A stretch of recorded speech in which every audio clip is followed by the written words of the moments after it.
Imagine you are at an American dinner party. You want to contribute, so you ask the group what they think about a local politician's new budget. Immediately, the room goes dead silent. People stare at their plates.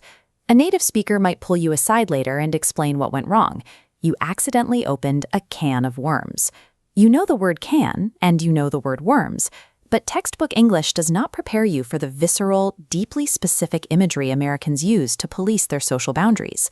To survive these everyday interactions, you have to decode why these specific phrases are deployed in the first place. You need to understand the cultural logic hiding behind the vocabulary. Knowing the mechanics behind these idioms is the difference between building a genuine connection with a new friend and walking straight into an embarrassing social minefield. Let's look at a common scenario. You are at the grocery store and want to practice your English. Walking up to a stranger and delivering a highly personal monologue violates an unwritten rule of American social space. The culturally appropriate move is to strike up a conversation. You start with absolutely nothing, and you introduce a tiny spark of interest, a small flame that warms up the interaction without burning the person out.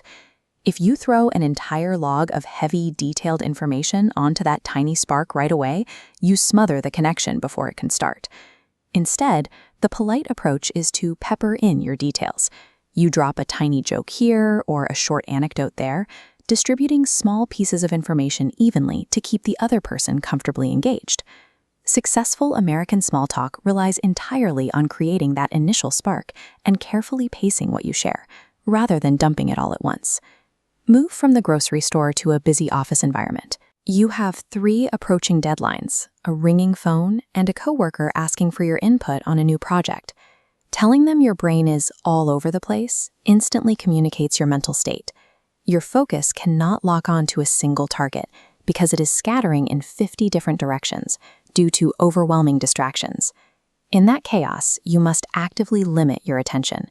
We say pick and choose to acknowledge the deliberate prioritization required. When completely overwhelmed, you focus on getting the gist, extracting the core idea, and discarding the rest. Articulating that your mind is overwhelmed and actively narrowing your focus are mandatory survival skills for a busy American office. Returning to the dinner party, that question about local politics shattered the room's carefully maintained comfort. A can of worms operates as a verbal warning label. It identifies a topic that looks entirely careless on the surface, but once opened, releases messy, uncontrollable secondary arguments that are impossible to pack back into the container. If you cross a boundary and apologize, your host will likely use a standard 2-word escape hatch to smooth things over. I get it. Relying purely on the dictionary definition is a trap. Say, I get it, with a soft, warm tone, and you offer genuine empathy. Say it with a sharp clit tone, and you are delivering a frustrated dismissal. Social situations have high variability. A conversation topic, a new restaurant, or a joke can be hit or miss. Sometimes it lands perfectly, and sometimes it fails completely. Avoiding social disasters requires paying as much attention to the emotional tone driving the words as you do to the vocabulary itself. Once you map out the specific imagery and the emotional weight behind these phrases, the anxiety of speaking English in public begins to fade. You gain the ability to express extreme positive amazement by telling people a new discovery blows your mind. You can navigate deep empathy by recognizing when a neighbor helps you purely out of the goodness of their heart, performing a difficult action with absolutely no expectation of a reward.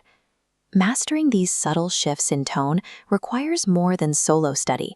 It requires accountability.